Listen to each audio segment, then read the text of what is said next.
Aujourd'hui, nous allons parler du modèle Marsonina. Marsonina est une maladie observée et connue depuis longtemps en Chine et en Inde. En Europe, elle a été d'abord signalée dans la région alpine depuis 2010, puis s'est étendue au reste de l'Europe de l'Ouest. Initialement, la maladie était principalement détectée dans les vergers non traités ou à faibles intrants. Elle peut provoquer une défoliation importante si elle n'est pas gérée correctement.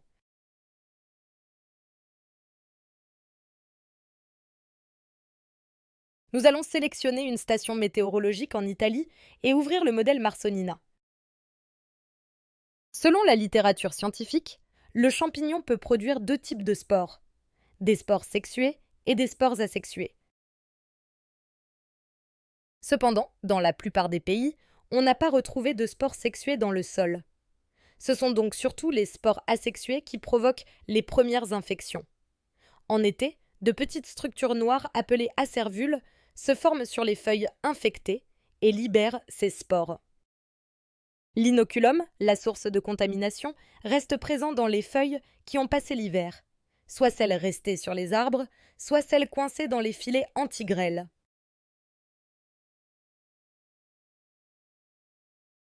Nous allons maintenant prendre un peu de recul pour mieux voir ce qui se passe en début de saison. Le modèle est divisé en plusieurs graphiques. En bas, vous trouverez un résumé des périodes d'humectation, en bleu clair, et des périodes de pluie, en bleu foncé, enregistrées par votre station météo.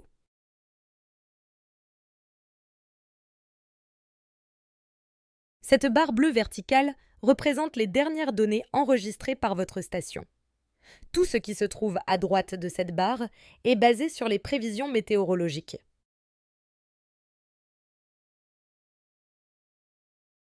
Le graphique du bas représente la production de spores dans les feuilles.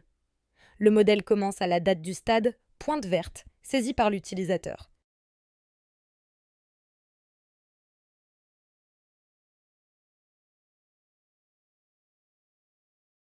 Vous pouvez voir cette date indiquée ici.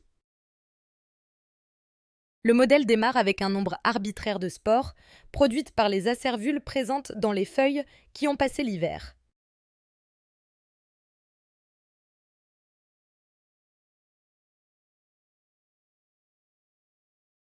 Ces spores, représentés en marron, ont besoin d'une période d'humectation, c'est-à-dire d'humidité à la surface des feuilles, pour pouvoir se préparer à leur libération.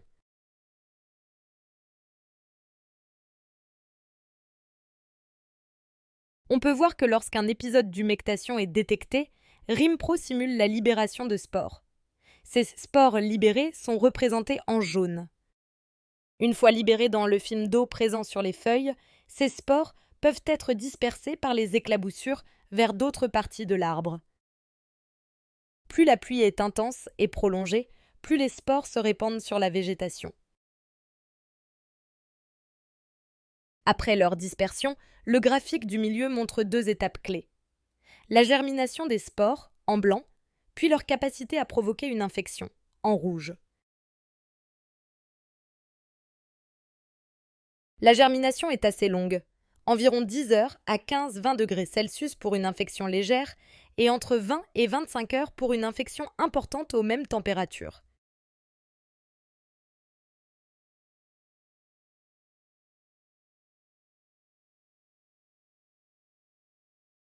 Ceci explique pourquoi, lors des premières pluies, des spores sont bien dispersés sur la végétation et commencent à germer, en blanc, mais aucune infection, en rouge, ne se produit car la pluie est courte et l'humectation qui suit est également courte.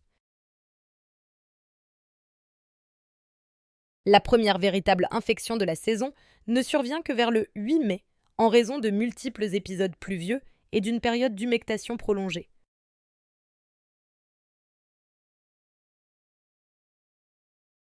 Le graphique du haut modélise l'apparition des symptômes à différents stades.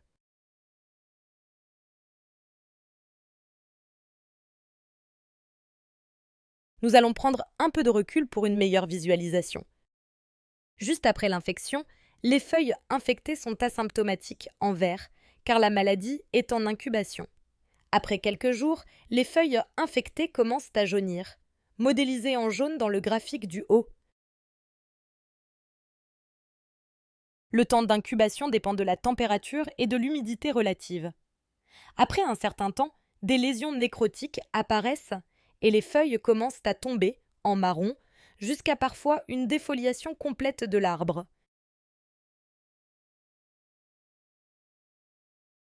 Dès l'apparition des premiers symptômes sur les feuilles, un nouveau cycle de production d'acervules commence. En effet, ces zones infectées peuvent à leur tour produire des conidies, relançant ainsi la sporulation.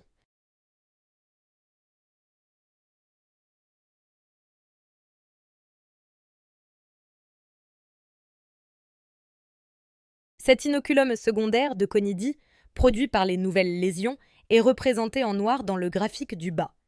Ce processus est déterminé par la température et l'humidité relative. Les infections ont donc souvent tendance à être plus fortes lorsque la saison est plus avancée, car vous avez non seulement le foyer primaire des feuilles des années précédentes, mais aussi les spores qui proviennent des nouvelles lésions apparues sur les feuilles.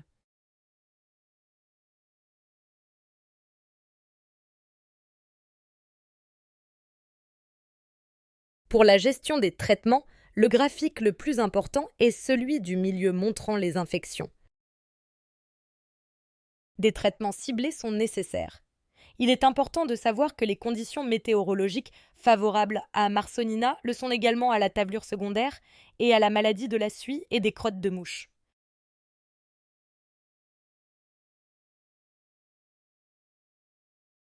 Il est donc recommandé de choisir un fongicide qui permette de cibler simultanément ces trois maladies. Dans les vergers biologiques, le cuivre peut être utilisé en traitement préventif, avant l'infection en rouge. La bouillie sulfocalcique est également efficace juste après la pluie. Il est important de garder à l'esprit que Marsonina se développe particulièrement en cas de pluie abondante et prolongée. Les traitements doivent donc être répétés à intervalles réguliers afin de limiter efficacement les nouvelles infections.